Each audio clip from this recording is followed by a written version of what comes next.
Hello, this is Dr. Bian Song in the course of Zhou and Confucianism at Washington College.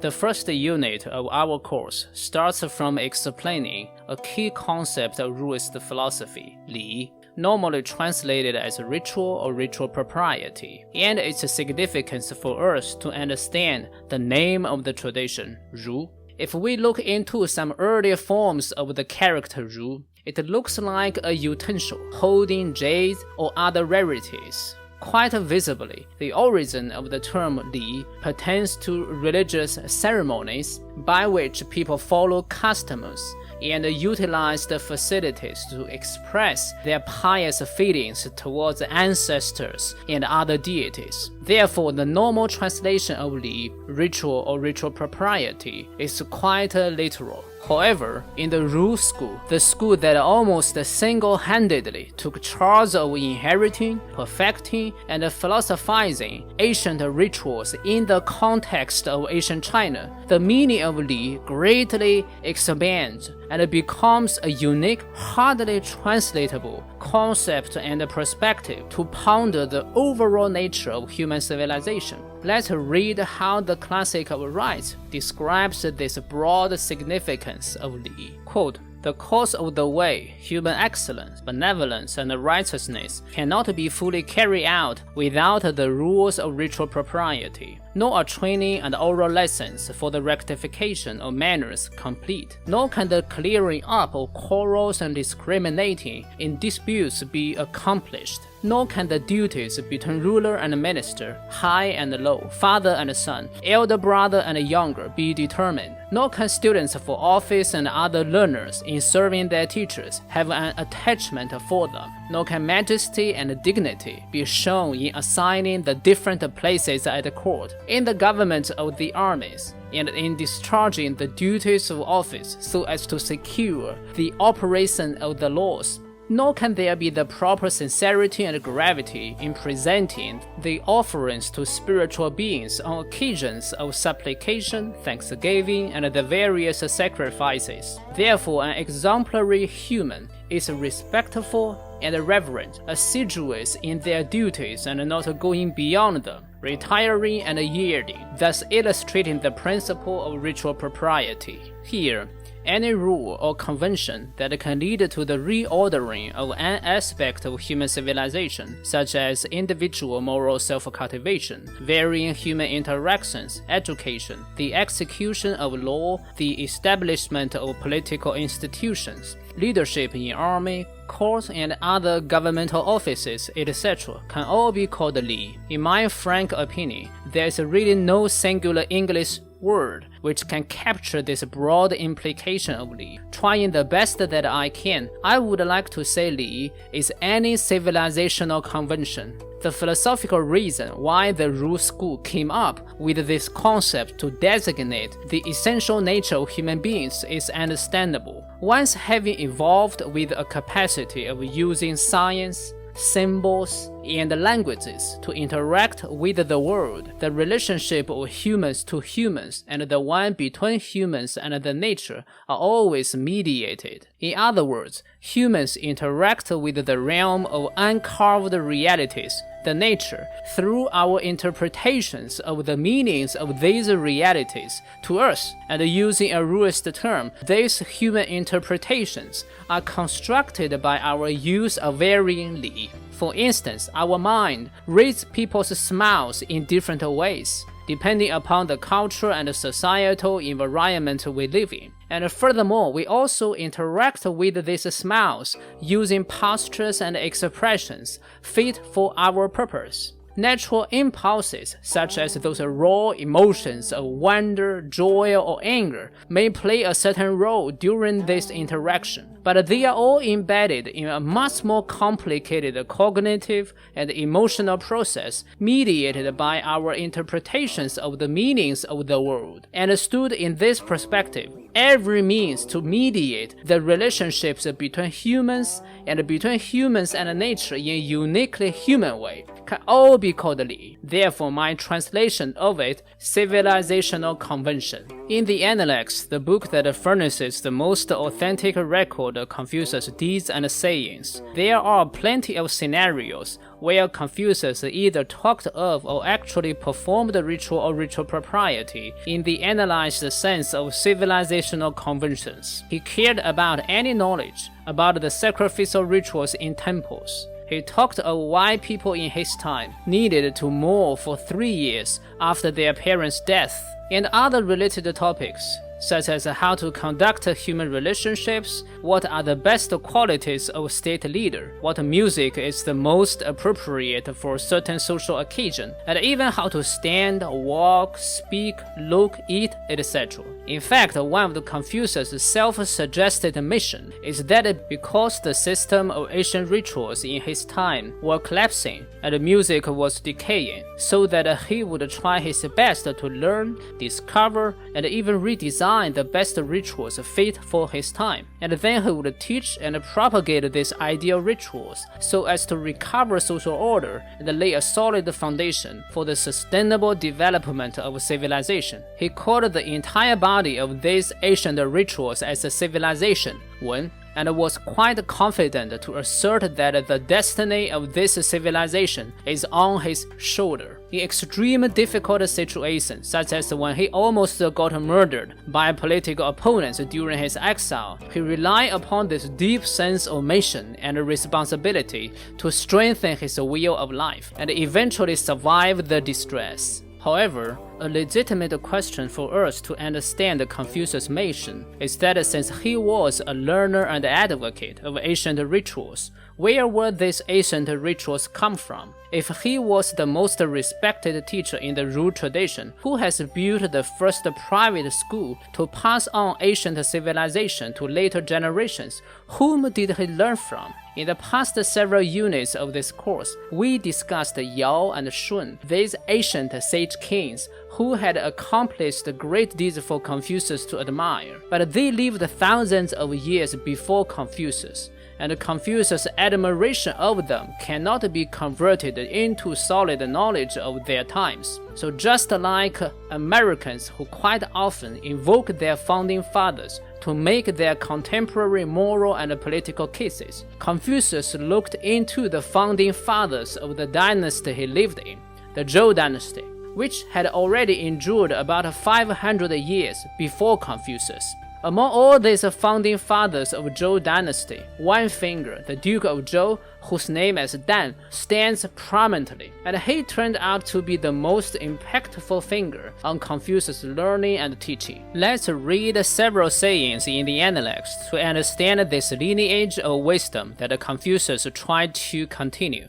Gong Sun Chao Wei asked Zigong, saying, "From whom did Zhongni, Confucius, get his learning?" Zigong replied, "The way of Wen and Wu has not fallen to the ground. It is still there among the people. The worthy remember its major tenets, and the unworthy remember the minor ones. So the way of Wen and Wu is nowhere not to be found. Where could not the master learn from? Yet what regular teacher did he have?" The master said, "Extreme is my decline. I have not dreamed of the Duke of Zhou for a long time." The master said, "The Zhou sits on top of 2 previous dynasties. How rich and well developed is their civilization. I followed the Zhou." The master said, "I could describe the rituals of the Xia dynasty, but the state of Qi cannot sufficiently attest to my words. I could describe the rituals of Yin dynasty, but the state of Song cannot sufficiently attest to my words.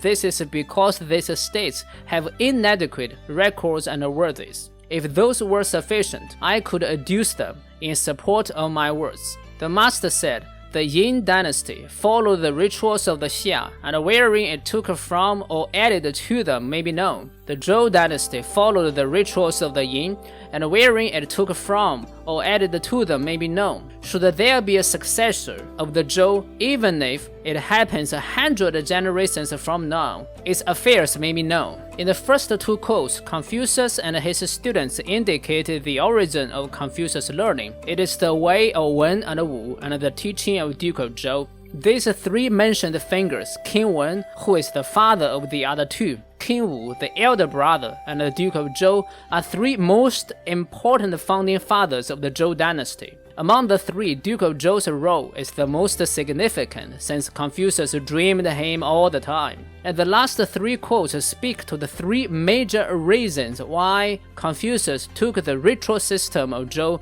as his primary masterpiece to learn and teach. First, the ritual system of Zhou dynasty synthesized the previous ones, and thus represented the gist of ancient Chinese civilization in Confucius' time. Second, the previous ritual systems are too remote to corroborate and study in details, but the Zhou rituals are well preserved in the state of Lu, which is the home state of Confucius, and also where the offspring of Duke of Zhou were enfeoffed.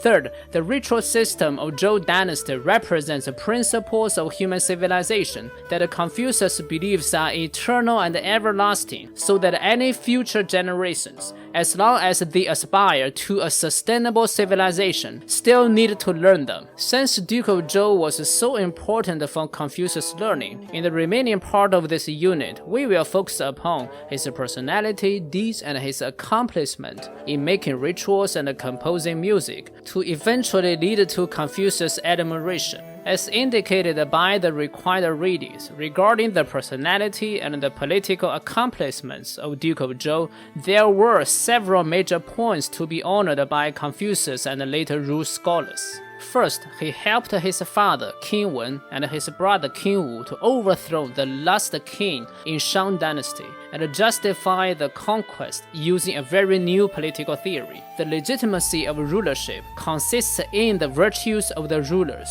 which are confirmed by the support of the people. If a ruler succeeds to be virtuous and earn the support of their people, they will have the mandate of heaven and thus be legitimate to govern. Second, he helped his brother King Wu to govern the newly established state. In a crucial situation, he even would like to sacrifice his own life to secure his brother's health. Also, in light of his assistance to his father King Wen, Duke of Zhou represented the cherished family virtues such as filiality and brotherly love in quite an eminent way. Third, when King Wu died, his son King Cheng was too young, and thus Duke of Zhou had to act as a regent. On the one hand, he was the teacher of King Cheng so as to prepare his enthronement. On the other hand, when King Cheng was mature enough, Duke of Zhou fulfilled his promise and resigned from his regency. In this part of his story, Duke of Zhou was an uncle, a teacher, and a supreme governor, and he performed superbly in all of these three roles. Most importantly, his attitude towards political power earned much kudos from later Ru scholars. Firstly, he was not obsessed with the political power. When time is right, he would step down and yield to King Cheng as a subject. Secondly, his ultimate goal was to teach King Cheng to be a good ruler during the time of his regency. And this ideal of being an educator to political leaders quite fits the self-identity of later Ru scholars. Fourth, Duke of Zhou suppressed the rebellion in the eastern part of the country, punished its wicked leaders, appointed new leaders, and laid out a series of rules of government to stabilize the new dynasty. In human history, I believe as long as any political figure succeeded to achieve similar deeds, they would be put on a pedestal to be memorized by later generations. However, the most important accomplishment of Duke of Zhou from a Ruist perspective still surpassed the areas of self-cultivation, family regulation, and governance. That took place in the form that Duke of Zhou established a whole system of rituals to reconstruct the entire Zhou civilization. This historical event was normally named by historians as, quote, Duke of Zhou made rituals and composed music, quote, 治理作乐. According to Wang Guowei, a prominent sinologist, there are three major breakthroughs that the Duke of Zhou has made in this historic event. Firstly, he established the institution that kingship must be passed down to the eldest son in the royal family. Secondly, he reorganized the system of sacrificial rituals to one's ancestors so that the relationship among different generations and branches of extensive family is ordered. Thirdly, he prohibited marriage within a family of the same surname. All these three major points of the Zhou ritual system are extremely important because the Zhou dynasty is a feudal society, and the king appointed the local political leaders according to their merits and their closeness of pedigree to the royal family. So, an elaborated family ethic to distinguish the duty and the role of varying family members is crucial to the well-functioning of the entire political system.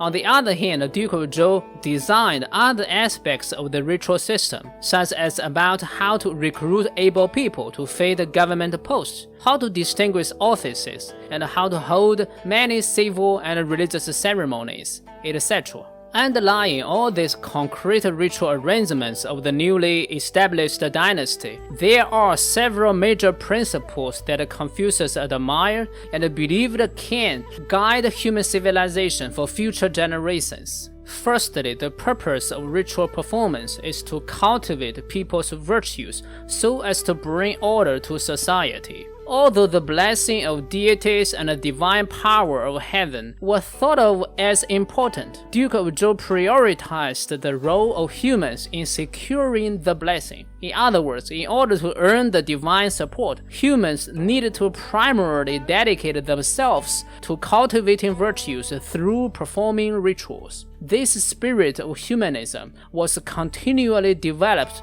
in later Ruist thought. Secondly, each human needs to fulfill their duty required by their role in a specific human relationship, and this role ethics, so to speak, was thought of as the foundation of individual well-being, social order, and good government. In a more concrete term, this second principle consists of the following aspects. First, qin qin, that is to treat your family as your most close and important human fellows. Second, zhang zhang, that is within a family, the order of seniority is respected. Third, 男女有别, that is men and women are different. Marriage should not happen within the same family, and the right of couple upon the management of their household must be fully respected. Fourth, 贤贤, that is to respect people of good education and moral excellence. Accordingly, a key principle of good governance is meritocracy, which implies that a good leader must appoint the right people in the right positions. On top of all of these ritual principles and initiatives, Duke of Zhou also composed poems, lyrics, and music, and utilized these arts to educate the people of all these important ethical and political principles. In a word, Duke of Zhou has cultivated great virtues, governed his country well, and more importantly made rituals and composed music to lay a foundation for sustainable human civilization. Because of this, he was treated by Confucius as the most significant founding father of Zhou civilization and became Confucius' teacher secondary to none.